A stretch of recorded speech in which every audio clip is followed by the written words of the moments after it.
ലക്ഷ്മിപ്രിയ നീന കുറുപ്പിനെതിരെ സംസാരിച്ച voice clip കഴിഞ്ഞ ദിവസം സോഷ്യൽ മീഡിയയിൽ ഭയങ്കരമായിട്ട് ചർച്ചാ വിഷയമായിട്ടുണ്ടായിരുന്നു.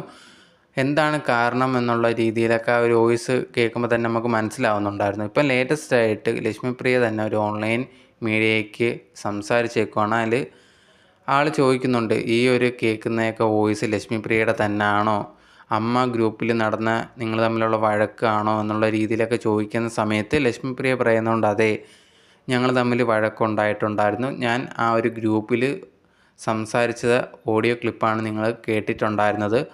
അതിനെക്കുറിച്ച് എനിക്ക് എക്സ്പ്ലെയിൻ ചെയ്യാൻ താല്പര്യമില്ല. കാരണം ഞങ്ങൾ ആ ഒരു കമ്മ്യൂണിറ്റിയിലുള്ളവർ സംസാരിച്ചതാണ്. അത് എനിക്കുണ്ടായ ദേഷ്യം ഞാൻ പ്രകടിപ്പിച്ചു എന്നുള്ളതാണ്. ചിലപ്പോൾ അത് അതിര് വിട്ടുപോയി കാണാം. പക്ഷേ ആ ഒരു നേരത്ത് ഞാൻ സംസാരിച്ച കാര്യം തന്നെയാണ് നിങ്ങൾ വോയിസിലൂടെ കേട്ടത്. അത് ഞങ്ങളുടെ കമ്മിറ്റി തന്നെ അതിനെ ആക്ഷൻ എടുക്കുന്നതൊക്കെ ആയിരിക്കും. അതല്ലാതെ വെളിയിലുള്ളവരെ ഇത് എന്താണ് സംഭവം എന്നുള്ള കാര്യങ്ങളൊന്നും ബോധിപ്പിക്കണമെന്ന് എനിക്കില്ല എന്നുള്ളൊരു കാര്യം ലക്ഷ്മിപ്രിയ ആ ഒരു ഓൺലൈൻ മീഡിയാസിനോട് പറഞ്ഞിട്ടുണ്ടായിരുന്നു.